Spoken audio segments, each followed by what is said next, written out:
Tuhan ada atau Tuhan nggak ada. Kalau kamu beriman dan Tuhan ada, kamu akan dapat kebahagiaan abadi besok di surga. Dan agak susah dikit di dunia, suruh sholat, suruh puasa, suruh baik sama orang lain, kan susah dikit di dunia, tapi kebahagiaannya abadi.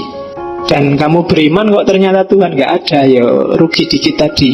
Tapi kalau kamu tidak beriman, kalau Tuhan benar-benar ada, susahmu abadi besok setelah mati. Kalau Tuhan nggak ada, ya untungmu dikit. Kalau Tuhan nggak ada kan 50-50. Yang beriman juga nggak apa-apa, memang Tuhan nggak ada, ya wis. Yang tidak beriman juga nggak apa-apa. Tapi kalau Tuhan ada, yang beriman bahagia abadi, yang nggak beriman susah abadi. Jadi mending beriman aja. Itu argumennya Pascal.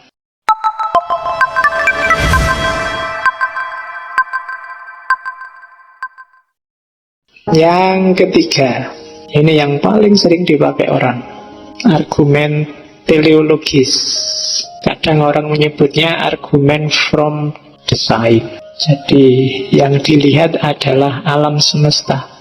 Ini cara berpikirnya namanya analogi atau kias.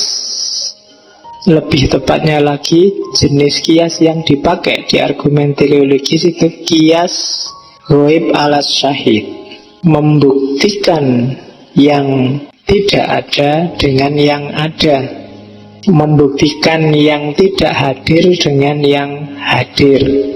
Misalnya, tadi malam kamu melekan, begitu pagi-pagi kuliah masuk kelas kamu masih riyip-riyip, bolak-balik angop, maupun bahasa Indonesianya angop itu ya mengangop ngangop, terus matanya merah, terus teklak-tekluk. Loh, dari yang hadir itu, meskipun kamu nggak cerita apa-apa, bisa kusimpulkan bahwa tadi malam kamu melekan. Jadi mata merah, kamu bolak-balik angop, teklak-tekluk, itu kan syahid yang kelihatan. Dari yang kelihatan bisa disimpulkan bahwa atau misalnya kamu punya tetangga atau teman manten baru, subuh-subuh kamu mau ke masjid, loh kok orang ini mandi. Nah, dari mandinya kamu simpulkan tadi malam mesti terjadi. Ya kan? Kamu nggak perlu nginjeng, nggak perlu ngintip, tapi dari syahid mandinya dia bisa disimpulkan. Kamu simpulkan yang ghaib tadi malam bahwa terjadi sesuatu. Itu namanya syahid ala ghaib. Kalau Pak yang mantan rektor UIN itu Pak Musa As'ari selalu ngasih contoh, kalau kamu jalan-jalan di Kaliurang, tiba-tiba kalau kamu naik misalnya ke Telogo Putri itu masuk ke hutan-hutan, tiba-tiba di situ kamu lihat ada celana dalam berserakan, entah bekas apa itu. Hanya dari lihat celana dalam itu kamu bisa menyimpulkan peristiwa yang terjadi sebelumnya, ya kan? Entah apa yang terjadi sebelumnya. Itu namanya kias ghaib ala syahid. Yang tidak kelihatan disimpulkan dari yang kelihatan. Ya, agama sangat suka dengan kias jenis ini.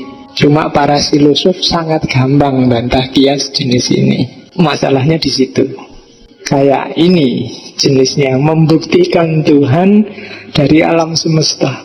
Ini kan sering kita pakai. Lihatlah betapa teraturnya, lihatlah betapa indahnya dunia ini. Ini kalau bukan Allah siapa lagi ya? Itu kan kias dari alam semesta tiba-tiba larinya ke Allah. Itu kan ghaib ala syahid. Kalau direntet secara logis, itu sebenarnya yang dianalogikan itu Allah, ilatnya itu karena sama dengan pengalamannya manusia, sumber ilatnya itu manusia. Rentetan logisnya kayak begitu. Misalnya, pertama orang memahami intelijensi manusia. Orang bikin bangku luar biasa ya, akalnya itu bisa aja ngerancang bangku.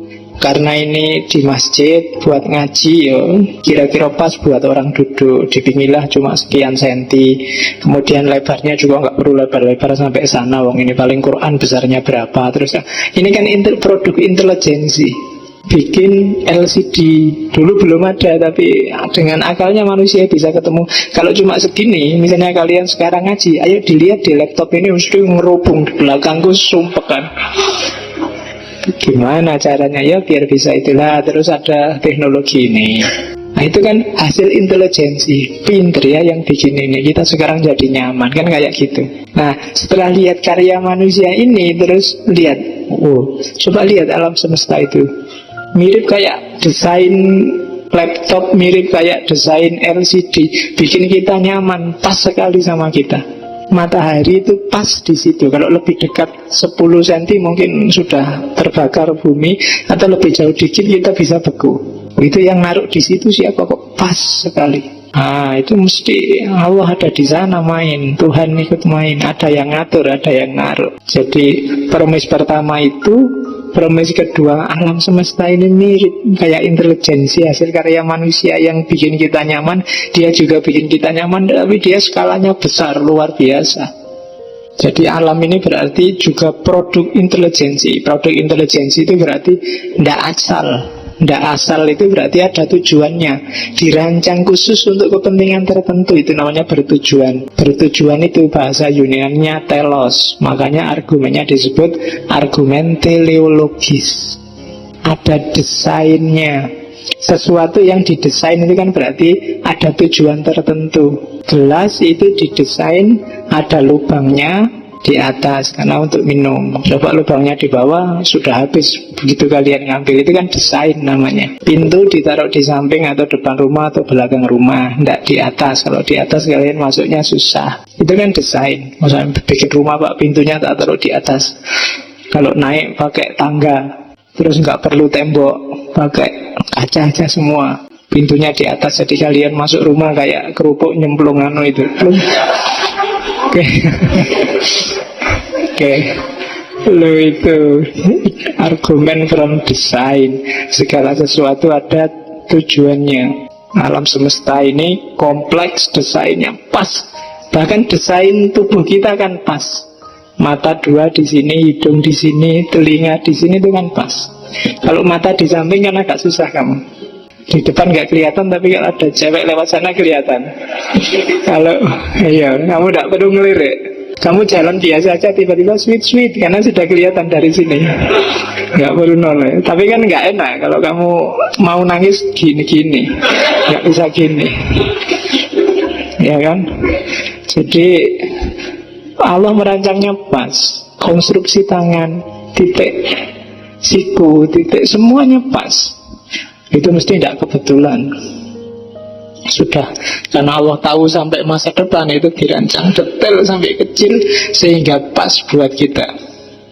Berarti desainernya ini luar biasa. Perancangnya alam semesta ini sip pokoknya jos. Nah, kalau perancang desainer itu kita sebut Tuhan, berarti Tuhan memang ada. Buktinya apa? Alam semesta ini loh, tertib, harmonis, nyaman, pas untuk kita tinggali. Bagus luar biasa, indah luar biasa. Itu namanya argumen teleologis. Oke, dilanjutkan nggak? Atau jangan Pak, nanti saya nggak punya argumen lagi untuk meyakini Tuhan.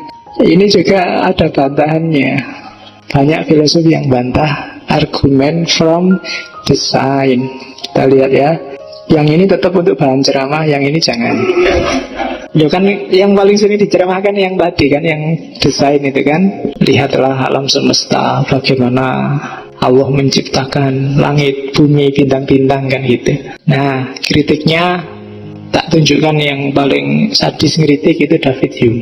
Kritiknya David Hume yang pertama, ketika kamu bilang bahwa alam ini tertib, terdesain rapi, berapa persen alam semesta yang sudah kamu lihat? Dari keseluruhan alam semesta, kamu baru lihat dikit, sudah disimpulkan bahwa semua alam semesta ini indah. Kamu cuma baru lihat screensavernya komputer aja sudah bilang bahwa alam semesta ini indah. Ya kan, kamu belum ngerti aslinya alam semesta itu. Kamu lihat, pantai itu indahnya luar biasa. Kamu belum lihat yang kemarin tenggelam berapa anak rekreasi itu. Kalau sudah gitu apa masih indah? Ya kan? Generalisasi. Argumen ini katanya David Hume, kelemahan pertama adalah mengeneralisir, overgeneralisasi. hanya lihat beberapa fenomena alam yang dianggap harmonis, terus disimpulkan seluruhnya harmonis. Loh, hawanya sekarang loh Pak, enak Pak, enggak panas, karena saya nggak suka dingin, saya suka yang panas. Panas ini enak. Enak bagimu, tapi bagi orang yang nggak seneng panas, begitu panas dia sumpek. Begitu kena panas penyakitnya kambuh, mungkin gatal-gatal, mungkin alergi karena banyak debu. Sementara yang satunya nggak kuat hujan. Begitu hujan kamu senang, alhamdulillah rahmat. Yang satu, aduh hujan alamat, penyakitku kumat ini, hujan ini biasanya batuk kumat, pilek kumat, dan seterusnya. Jadi indah bagimu mungkin tidak indah bagiku. Sifatnya subjektif dan generalisasi. Itu kritik pertama. Tidak bilang kritik sadis langsung dibunuh bahwa ini generalisasi, selesai. Jadi kalau ada kiai ceramah, lihatlah alam semesta ini betapa indahnya. Ya kamu boleh tanya, alam bagian mana itu? Alam Indonesia ini kan indah. Nah, ustaznya bilang gitu, yuk kamu tinggal nyontohin banyak di Indonesia ini yang, apalagi yang hidup di Jakarta, hidup di pinggir kali, hidup di bawah Merapi. Indahnya di mana? Sekarang terakhir kabar banyak cacing keluar. Katanya mau ada gempa. Tenang aja, alam ini indah dan harmoni. Allah tidak akan tega, itu argumen minggu lalu itu. Tapi yang jelas generalisasi. Berapa panjang umurmu untuk menjelajahi seluruh alam semesta? Bumi aja kamu mungkin tidak ada seperempatnya kok yang kamu ngerti. Apalagi alam semesta, bumi itu mungkin titik sangat kecil dari seluruh galaksi, seluruh alam semesta. Kok berani-beraninya sudah bilang bahwa alam ini harmonis? Lahirnya alam aja, katanya David Hume, dia kan filosof natural, karena Big Bang, tabrakan nggak sengaja antar galaksi, antar planet, dan melahirkan planet pijar yang namanya matahari, terus yang lainnya ikuti dengan sifatnya. Jadi semacam kebetulan, katanya David Hume. Ya kebetulan bumi ini kayak gini. Sekarang kan mulai bingung nyari sumber daya alam yang baru, karena diperkirakan sekian ratus tahun ke depan kita kehabisan sumber daya. Kalau habis benar ya kita tidak bisa hidup lagi di muka bumi ini. Mungkin harus pindah ke planet yang lain. Paling enak planet Hollywood. Planet Mars juga masih belum layak. Atau jangan-jangan ya itulah nanti kiamat. Kamu mungkin bilangnya gitu. Oke, yang pertama itu general. Yang kedua, jangan bilang kamu ganteng kalau nggak ada orang jelek. Maksudnya apa? Kamu bilang alam semesta ini indah, tertib, harmoni. Itu kamu bandingkan sama alam semesta yang mana? Kamu ngomong ini loh alam semesta yang sangat indah. Kamu bisa ngomong gitu kalau ada alam semesta lain yang itu rusak, kacau dan sebagainya. Baru kamu bisa bilang ini indah, itu rusak. Nah kalau cuma satu kan nggak bisa bilang indah atau ndak indah, harmonis atau ndak harmonis. Kalau kita punyanya cuma satu-satunya ini, ya ndak tahu kita apakah ini harmonis apa enggak. Ndak ada tandingannya. Kamu nggak bisa bilang, Pak, kalau di rumah Pak, saya paling cakep. Berapa laki-laki di rumah? Satu Pak, hanya saya. Ya mesti ya. Kamu jelek pun tetap yang paling cakep. Nggak ada yang lain. Bumi juga gitu. Alam semesta juga gitu.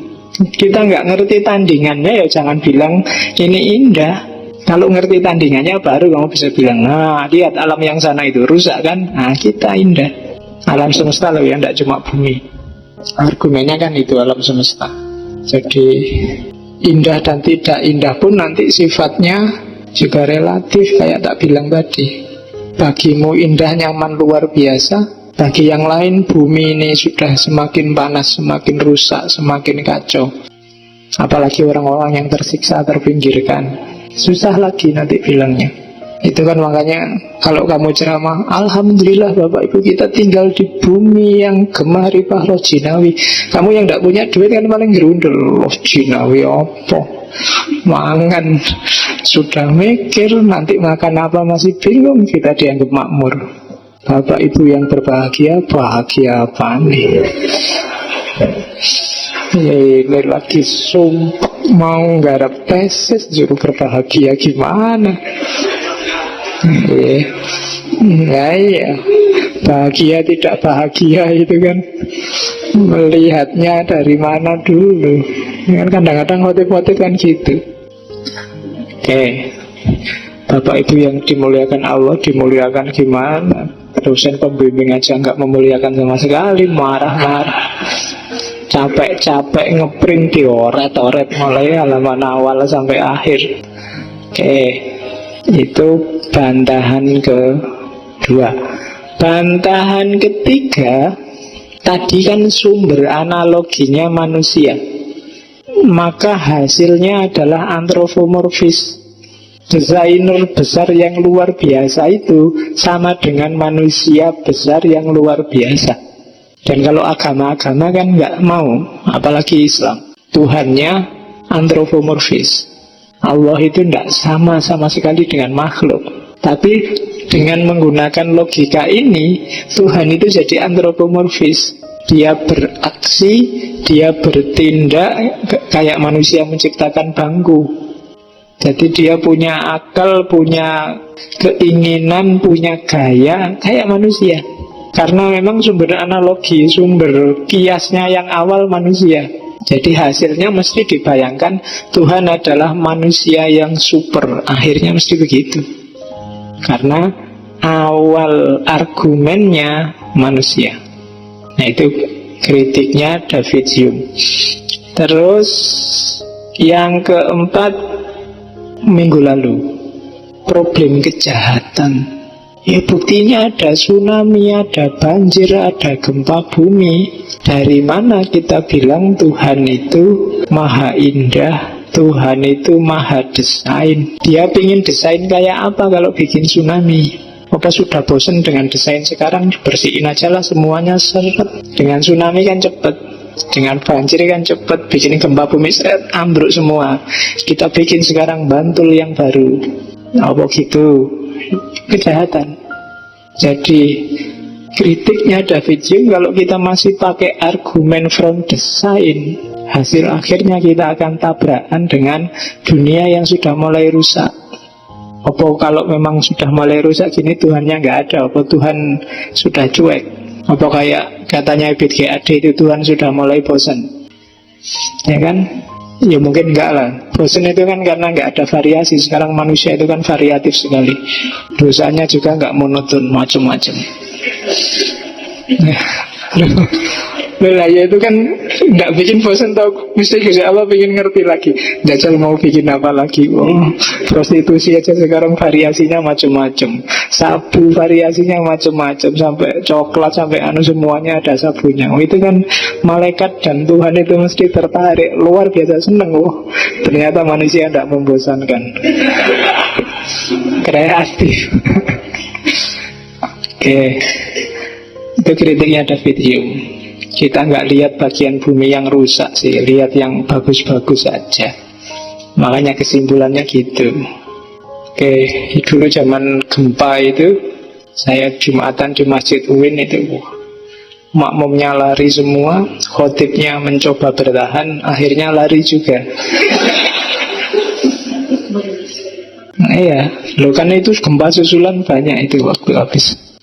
Jadi problem kejahatan. Lagi enak-enaknya sholat ada gempa susulan berapa hari setelah gempa besar itu kan traumanya orang, ada goyang dikit aja sudah bubar orang semasjid. Iya, jadi khotibnya pinginnya agak lama dikit lah biar syarat rukunnya pas dilengkapi apa, tapi yo tidak tahan juga, akhirnya ya lari. Ayo urusannya nyowo. Nah itu bagian dunia yang tidak bisa dikasih argumen from design. Kayak itu jadi kritik kesekian terhadap argumen. Ini yang agak harus mikir pakai logika. Argumen ontologis. Santo Anselmus, bapak teologi kalau di Kristen. Dia yang bikin teologi itu dengan definisi faith seeking understanding, keimanan yang mencoba untuk memahami. Karena orang percaya, orang beriman itu akan lebih mantap kalau paham. Semantap-mantapnya orang percaya tidak paham, tetap lebih mantap percaya dan paham. Kamu percaya tidak paham, investasi jatuhnya bisa investasi bodong. Tapi kalau percaya dan paham yang kamu percaya apa, itu biasanya imannya lebih mantap. Dari situlah nanti lahir teologi. Duluan di Kristen kalau teologi. Dan ketika Kristen bersentuhan dengan Islam, umat Islam dihadapkan dengan pertanyaan yang sama terusan. Kalau Islam jawabannya apa? Dari situlah mulai lahir sekte-sekte teologi di Islam. Setelah sebelumnya juga sudah banyak sekte teologi di Kristen. Kalau kalian ada yang belajar teologi Kristen, aliran-alirannya sebanyak aliran-aliran dalam Islam. Ada yang modusnya kayak Jabariyah, ada yang modusnya kayak Qadariyah, mirip-mirip. Cuma mungkin orang Islam lebih ganas kalau berteologi, tapi orang Kristen lebih halus. Tapi aliran-alirannya juga banyak. Kalau kalian belajar itu kan hampir aliran itu tidak bisa dihitung. Yang Advent lah, yang inilah, yang itulah. Setiap daerah ada gerejanya. Apalagi Hindu Bali itu bisa setiap rumah ada puranya. Dan itu tidak masalah. Oke. Argumen ontologis orang ini satu-satunya argumen yang a priori, dari akal ke akal. Jadi bayangkan, ini diawali dari bayangkan. Tuhan itu apa sih? Tuhan adalah wujud yang paling besar, yang paling agung, yang bisa kita pahami. Nah, jadi kalau ada orang tanya, Tuhan itu ada apa enggak? Ada. Apa sih Tuhan itu? Tuhan wujud yang paling besar yang bisa kita pahami. Loh, dari mana kok dengan definisi ini kamu bilang Tuhan itu ada? Ya, karena kalau namanya paling besar, itu dia harus ada. Kok bisa begitu? Misalnya gini, kalau ada sesuatu antara dalam bayangan saya punya uang banyak sekali, hanya dalam bayangan, dengan saya punya uang banyak sekali dalam kenyataannya, itu lebih besar mana? Lebih besar yang dalam kenyataan kan? Maka yang paling adalah yang ada dalam kenyataannya. Jadi Tuhan dalam bayangan kita itu kan gak ada kenyataannya, tapi kita yakini itu sebagai paling besar, paling agung, paling utama. Kalau itu paling, dia pasti ada kenyataannya. Kalau masih belum ada kenyataannya, belum paling dia. Karena untuk derajat paling, itu harus ada kenyataannya. Kayak uang tadi loh, uangku paling banyak, tapi cuma dalam bayangan. Nah itu lebih banyak lagi, uangku paling banyak dan ada kenyataannya. Berarti yang paling adalah yang ada kenyataannya ini. Tentang Tuhan juga begitu. Kalau tadi hanya sekedar konsep, pokoknya saya yakin Tuhan itu paling besar. Begitu kita ngomong Tuhan paling besar, berarti dia ada kenyataannya. Karena kalau dia cuma konsep, dia belum paling. Nah itu mikir itu. Jadi orang pinter itu gitu. Awalnya kamu disuruh ngelamun aja, bayangkan cewek paling cantik. Cantik itu yang rambutnya panjang, yang paling cantik loh ya, iya Pak, yang rambutnya panjang, yang kulitnya putih dan seterusnya. Nah, oh itu belum paling cantik, milikku lebih cantik, kriteria aku persis kayak kamu, tapi dia harus ada dalam kenyataannya. Nah itu kan berarti lebih cantik yang ada dalam kenyataan ini dibandingkan yang cuma dalam khayalan. Tuhan juga begitu.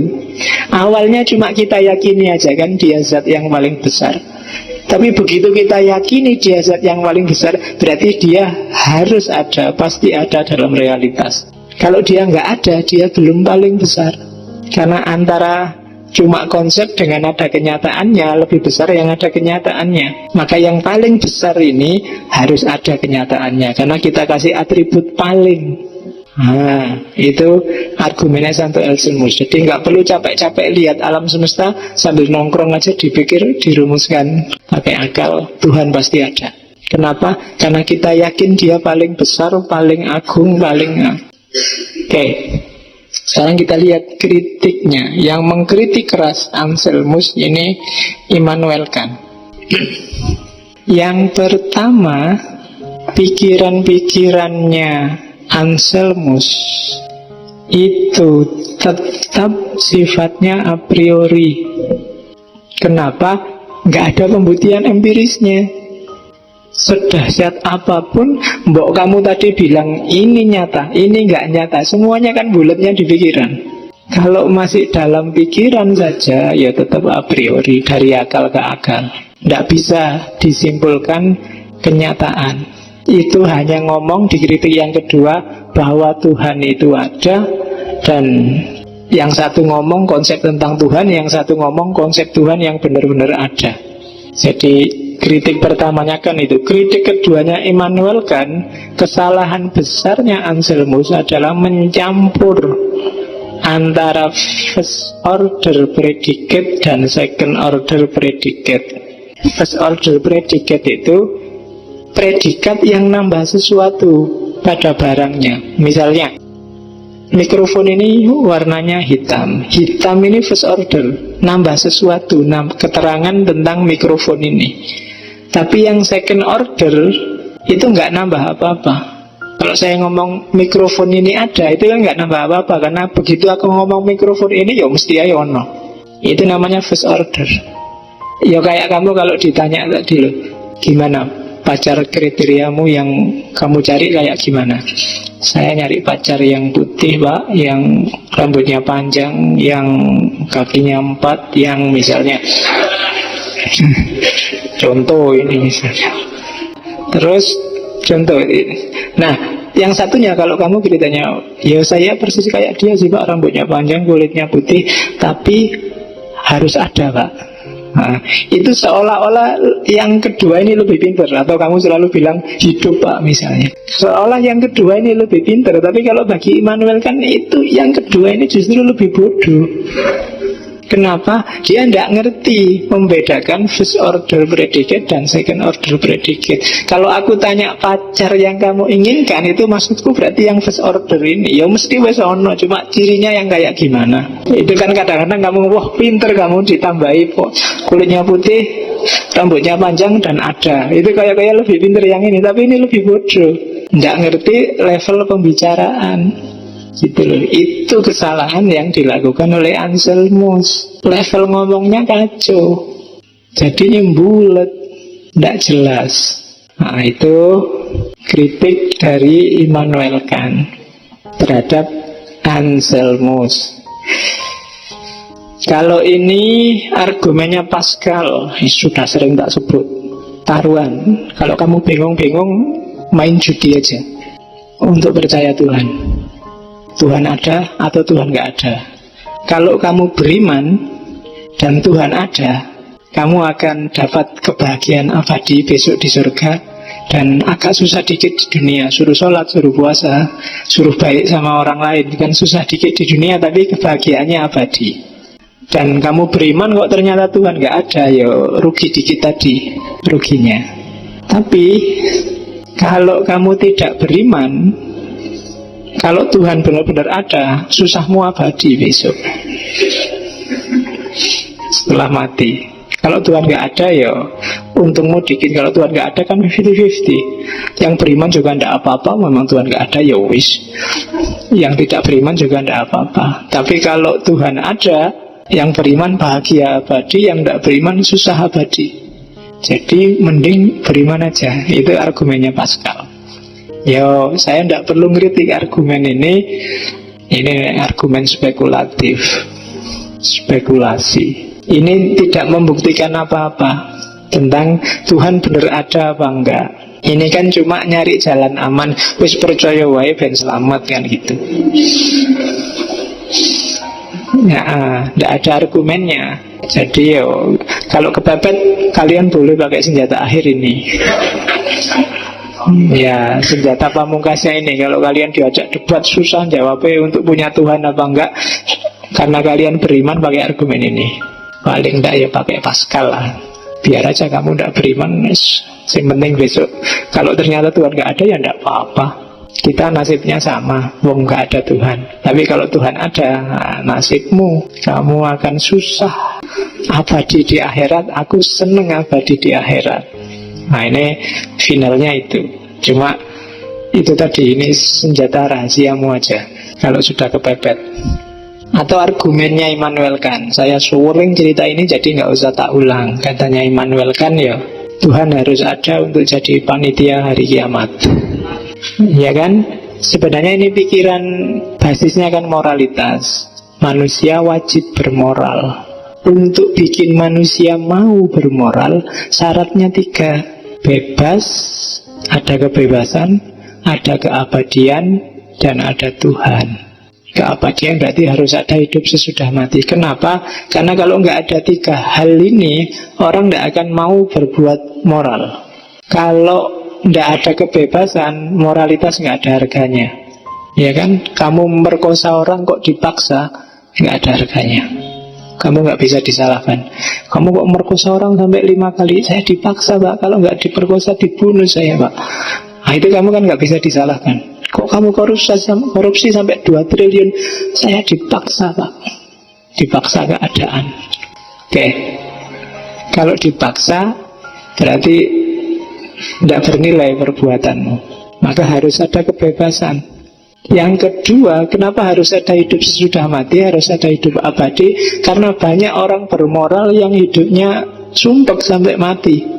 Loh, ini orang jadilah, ini yang jahat kok seneng terus. Yang bermoral tiap hari melakukan kebaikan kok susah terus hidupnya. Apa gunanya terus hidup bermoral? Sampai mati gitu. Maka harus ada hidup sesudah mati. Untuk perhitungan, pembalasan, reward and punishment.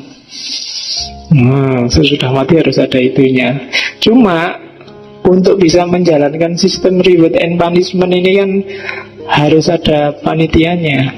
Maka harus ada Tuhan sebagai ketua panitia yang ngopeni reward and punishment ini. Ya nanti dibantu malaikat-malaikat jadi seksi bagian apa gitu.